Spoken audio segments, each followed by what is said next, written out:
You ask Tiger to solve. This deals with linear equations with one unknown.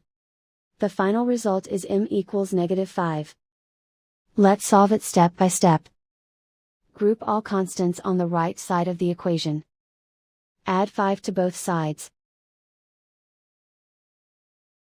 Simplify the arithmetic.